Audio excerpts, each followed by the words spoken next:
मेरा नहीं जी है ऐसी जिंदगी। पापा मुझसे नहीं होगी इस तरह की नौकरी। क्यों भाई, क्या बात है करण? बस मन से उठ गया इन सब चीजों से। क्या ये क्या बक रहे हो मादरचोद? गरीबाना तुम्हारा 20 चप्पल यही होना। क्या चाहिए रे तेरे को?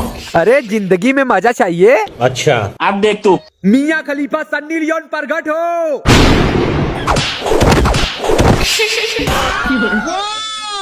कटप्पा राजमाता समय शंख फूंक दो।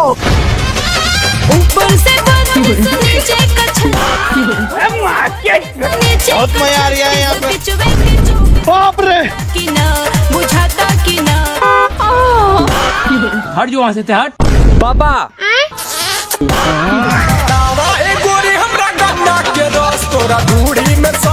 पापा तू घरे जाम गेहूं का गांड फाड़ के आई।